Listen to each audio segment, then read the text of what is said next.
Hello दोस्तों, welcome to road to IIT. और आज हम लोग देखने वाले हैं गुजकेट गुजकेट जो अभी 2 दिन पहले हुआ था, 2020 का मैथ्स पेपर और उसका सॉल्यूशन। ठीक है, तो 40 क्वेश्चंस होते हैं पेपर में, 1 घंटे का टाइम होता है। लेकिन एक चीज़ मैं क्लियर कर दूंगा कि मैं ऑलमोस्ट सारे क्वेश्चन करवाऊंगा, लेकिन थोड़े कुछ क्वेश्चंस आपको भी दूंगा करने के लिए, क्योंकि आपको भी करना है ना, खुद से भी ट्राई करते रहना है। तो आपको भी दूंगा और थोड़े कुछ क्वेश्चन मैं खुद भी करवाऊंगा। ठीक है, तो विदाउट वेस्टिंग अ टाइम चलिए शुरू करते हैं। पहला question, the smallest area enclosed by the circle this and the line this. बहुत ही सिंपल है। तो हमें बोला x square plus y square is equal to 4। तो मैं यहाँ पे एक सर्कल ड्रॉ करता हूँ इस तरह से, x square plus y square is equal to 4, मतलब कि सेंटर ही होगा हमारा ओरिजिन ओरिजिन हमारा होगा सेंटर। और ये जो होगा रेडियस कितनी आएगी 2 2, तो ये होगा हमारा 2,0 और ये हमारा होगा 0,2। ठीक है, ये हो गया। फिर x plus y is equal to 2 line है, उसे भी ड्रॉ करते हैं। तो अगर x 0 लेता हूँ तो y 2, अगर y 0 लेता हूँ तो x 2। तो मतलब कौन सा पॉइंट आएगा, एक ये पॉइंट आएगा और एक ये पॉइंट आएगा। उसमें से पास होती हुई मैं एक लाइन ड्रॉ कर लेता हूँ ब्लैक पेन से। इस तरह से ये पास हो रहा है। ठीक है, ओके। अब स्मॉलेस्ट एरिया बोला है, स्मॉलेस्ट एरिया। तो अब यहाँ पे आपको क्लियरली दिख रहा है कि दो एरिया है, एक ये वाला है और एक ये वाला है। तो स्मॉलेस्ट एरिया कौन सा लग रहा है, उसको भी मैं शेड कर देता हूँ। ये वाला देखो आप, यहाँ पे ये स्मॉलेस्ट एरिया है, बाकी वाला तो पूरा बड़ा है। तो स्मॉलेस्ट एरिया ये ग्रीन से मैं शेड किया वो, तो उसका एरिया हमें फाइंड करना है। बहुत ही सिंपल तरीके से इसका आंसर आ जाएगा। हमें पता है कि यहाँ पे रेडियस है 2, रेडियस है 2। अरे अभी ये है फर्स्ट क्वाड्रेंट में, मतलब कि सिमेट्रिक भी है। तो ये जो पार्ट होगा वो फोर्थ पार्ट होगा उसका टोटल एरिया का। एरिया क्या होता है, pi r square. Pi r square मतलब कि पाई इंटू 2 का स्क्वायर, मतलब कि 4 पाई। मतलब कि ये जो फर्स्ट वाला एरिया होगा जिसे मैं A1 बोलता हूँ, वो हो गया मेरा पाई। क्यों, क्योंकि इसका फोर्थ पार्ट होगा, सिर्फ हम फर्स्ट क्वाड्रेंट ही ले रहे हैं। उसके में से मैं सब्सट्रैक्ट कर दूंगा ये ट्राइंगल वाला एरिया। मेरा जो मार्कर है, ये आप ध्यान से देखिए, ये ट्राइंगल जो बना रहा है ये लाइन के साथ, वो वाला मैं सब्सट्रैक्ट कर दूंगा तो मुझे ये एरिया मिल जाएगा। ये जो सर्कल वाला पार्ट है उसमें से मैंने ये ट्राइंगल वाला पार्ट सब्सट्रैक्ट कर दूंगा तो मुझे ये ग्रीन वाला शेड मिल जाएगा। तो ये कैसे मिलेगा ट्राइंगल, ये हमें पता है 2 है, ये भी हमें पता है 2 है, और ये राइट एंगल ट्राइंगल है। बट अब ऐसी चीज़ है तो एरिया A2 क्या हो जाएगा, A2 क्या हो जाएगा मेरा, A2 हो जाएगा 1/2 इंटू 2 इंटू 2। ठीक है, 1/2 इंटू बेस इंटू परपेंडिकुलर, तो ये हो जाएगा 2। तो A2 हो गया मेरा 2। तो मतलब कि हमारा आंसर क्या आ जाएगा, A1 माइनस A2। हमें वही एरिया चाहिए, पाई माइनस 2, वो मेरा आंसर बन गया। ठीक है, पाई माइनस 2 मेरा आंसर बन गया। तो option number B, pi minus 2 is my correct answer. I hope सबको ये समझ में आया होगा। ईजी क्वेश्चन था, काफ़ी ईजी क्वेश्चन था। ठीक है, चलिए पहले मैं इसको मिटा देता हूँ। मिटाना ज़रूरी है क्योंकि इसी पेज में मुझे सारा का सारा सॉल्व करना पड़ेगा। तो इसको मैं मिटा देता हूँ। ठीक है, आप नोट डाउन करते रहिएगा। सॉरी। तो इसका करेक्ट आंसर आ गया पाई माइनस 2। फिर next question, the order and degree of differential equation this is p n q then p plus q पूछा है। ये क्वेश्चन मैं नहीं करवाऊंगा, ये आप खुद से सॉल्व करना। अब देखो, अगर इतना ही इजी क्वेश्चन करवाना है तो फिर क्या ही फायदा है। देखो, JEE मेंस देने जा रहे हो 2-3 दिन बाद, 5 दिन बाद, तो ये तो आना ही चाहिए। तो ये खुद से सॉल्व करो और इसका ज़रूर से आंसर मुझे कमेंट में दो। मैं आपको किस तरह से आपको काम करना है समझना। अगर मैं ये क्वेश्चन सॉल्व करवा रहा हूँ तो आपको वीडियो पॉज करना है, खुद से ट्राई करना है, फिर आंसर मैच करना है, अप्रोच मैच करना है। ये मैंने बोला कि खुद से सॉल्व करो। तो आपको लिखना है 2 नंबर, उसका आंसर ऑप्शन जो आ रहा हो, सपोज कि आपका आ रहा है बी, तो आपने बी लिख दिया। फिर अगर तीसरा मैं करवा रहा हूँ तो कोई दिक्कत नहीं है। अगर मैं चौथा आपको बोल रहा हूँ तो फोर्थ आप लिखोगे, फिर उसका जो आंसर आएगा सी, वो भी आप लिखोगे। तो इस तरह से जितने भी क्वेश्चन आ रहे हैं 10, 15, 20, जितने भी मैं बोलूँ कि आपको खुद से करना है, उसका आप इस तरह से एक लिस्ट बनाओ और वो मुझे कमेंट करना, ज़रूर से कमेंट करना। ठीक है, सीरियस बनो थोड़ा।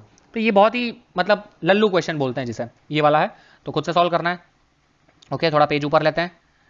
ओके, अब देखो, अब यहाँ पे है third number, integrating factor of the differential equation tan inverse y minus x d y by d x is equal to 1 + y² d x is what.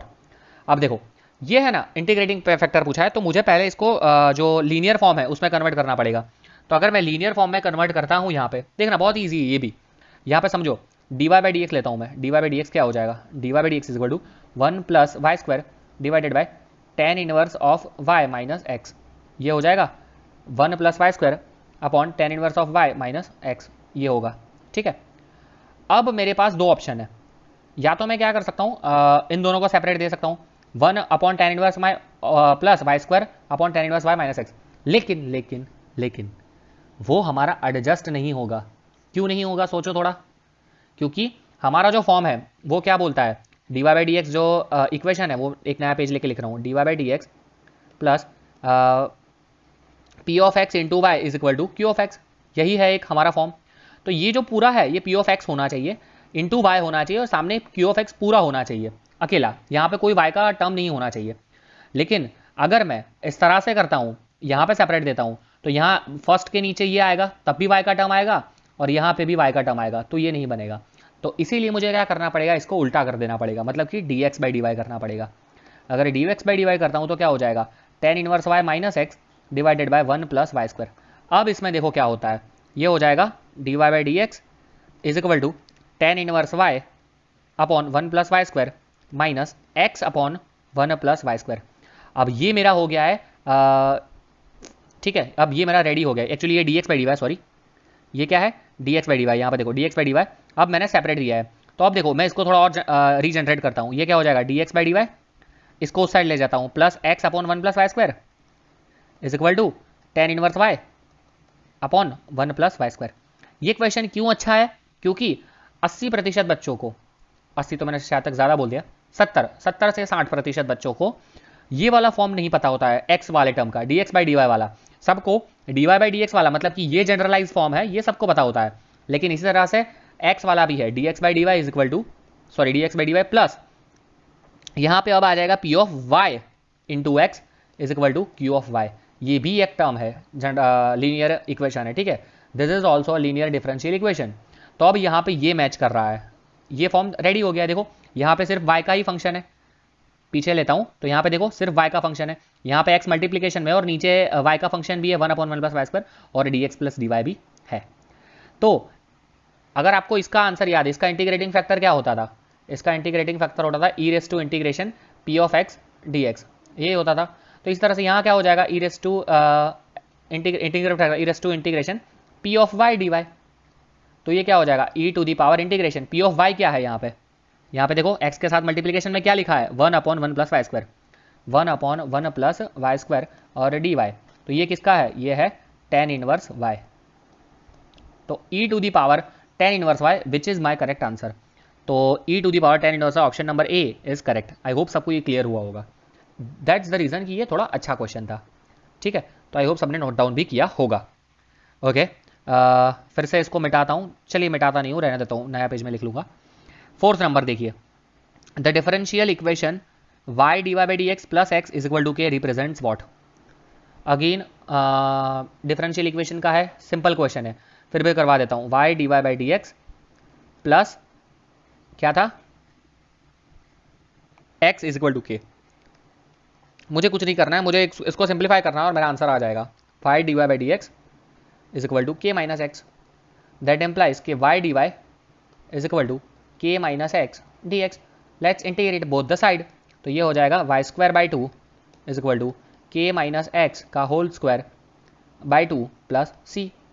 तो ये क्या हो गया, y square minus k minus x का whole square is equal to 2c, ठीक है, यही हुआ। What is this, what is this. यहाँ पे एक्चुअली इंटीग्रेशन करूंगा ना तो यहाँ पे माइनस साइन आएगी, ठीक है, के माइनस एक्स का होल स्क्वायर आएगा, यहाँ पे -1 नीचे डिवाइड होगा, तो यहाँ पे फिर इस साइड प्लस साइड आएगा, देखना ध्यान रखना, के माइनस एक्स है, ठीक है, एक्स माइनस के नहीं है, के माइनस एक्स है तो प्लस आएगा।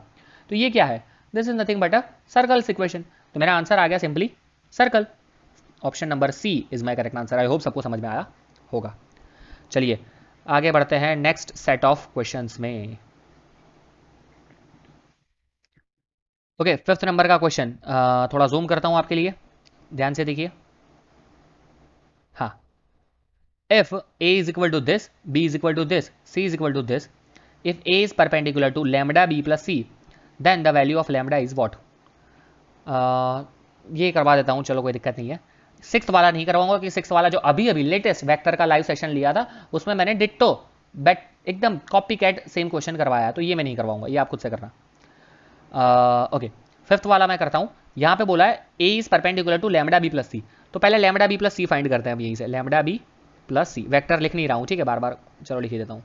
तो ये क्या हो जाएगा लैम्डा इंटू ये हो जाएगा आई प्लस जे माइनस 2k और प्लस है सी मतलब कि आई 3j के। चलो इसको थोड़ा और लिख देते हैं अच्छी तरह से।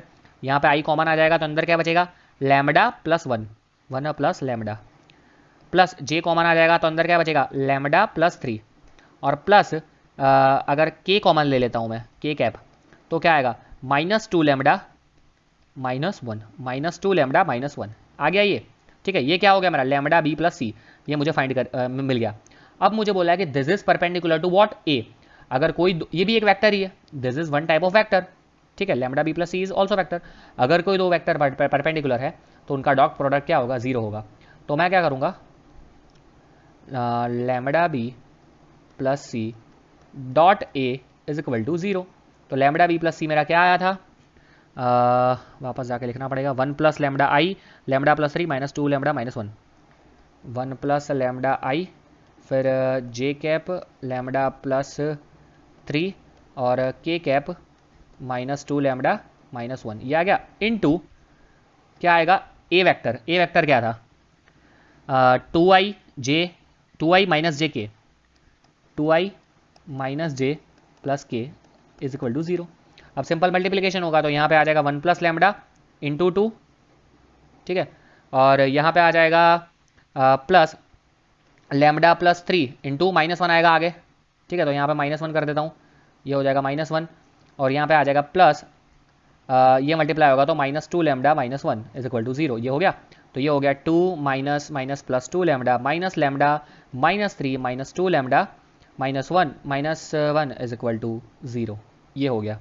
तो अब यहाँ से 2 लैम्डा कैंसिल हो जाएगा तो लैम्डा ही बचेगा मेरे पास, लैम्डा उस साइड चला जाएगा, ये आ जाएगा 2 -4 that is -2 lambda is equal to -2 is my correct answer. I hope सबको समझ में आया होगा। क्या ऑप्शन है lambda is equal to -2, correct option lambda is equal to -2, ठीक है। 5th नंबर का क्वेश्चन हो गया। 6th नंबर का क्वेश्चन मैंने आपको बोला कि मैंने अभी भी करंटली करवाया वेक्टर्स में, तो फिर से करवाने की इसको ज़रूरत नहीं।